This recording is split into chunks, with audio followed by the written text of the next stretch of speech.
Hi guys, good morning. সকালে আবার চলে এলাম একটি ব্লগ নিয়ে। যেমন আজকে আমার মেয়ের আমি কানফুটো করছি। তো কানফুটোর জন্য আমি হসপিটালে এসেছি, সেখানে ডক্টর করবেন। তো করার পর আপনাদেরকে দেখাবো কেমন লাগছে। খুবই কেমন একটা এক্সপিরিয়েন্স হচ্ছে, ভয় ভয়ও লাগছে যে কি করবে মেয়ে। তো দেখি, চলুন একটু পরেই জানাচ্ছি যে কীরকম মেয়ে আছে। তো গাইজ, আপনারা জানেন হয়তো যে সরস্বতী পুজোর পরের দিন যেটা মকর সপ্তমী বলে, সেই সপ্তমীতে কান ফোড়ানো হয়। তার জন্য আজকে আমি এলাম আমার মেয়ের কান ফুটো করতে। তো ব্লগটি দেখুন। সো গাইজ, অলরেডি মেয়ের কান ফুটো হয়ে গেছে আর করিয়েছি। তো দেখুন মেয়েকে কেমন লাগছে। হ্যাঁ, তো খুবই ভয় লাগছিল, এখন মোটামুটি ঠিকই আছে।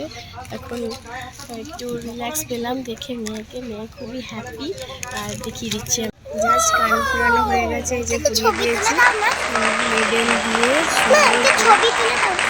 নেবেল দিয়ে সুন্দর করে কান ফুটানো হয়ে গেছে। হসপিটাল থেকেই ফুটালাম, ডক্টর আঙ্কেল ওকে ফুটিয়ে দিল হসপিটালে। হ্যাঁ, তো তারপরে মাইনর ওটিতে নিয়ে গিয়ে ওকে ঠিকঠাক সব কিছু করে দিয়েছে। তো দেখুন, ও কান ফুটো করেছে আর ও খুবই ভালো এক্সপিরিয়েন্স একটা হয়েছে। ও খুবই হ্যাপি, হাসতে হাসতে বেরিয়ে এলো আমার মেয়ে ওটি থেকে কান ফুটো করে। তো দেখুন কি বলে, কেমন লাগছে তোমার? খুব ভালো লাগছে বন্ধুরা, আপনিও কিন্তু কাঁদবেন না। আরও কাঁদেনি। তো গাইজ, ভিডিওটি ভালো লাগলে অবশ্যই লাইক করবেন, শেয়ার কমেন্ট সবই চলবে। তার সাথে টাটা আপনাদেরকে, টাটা।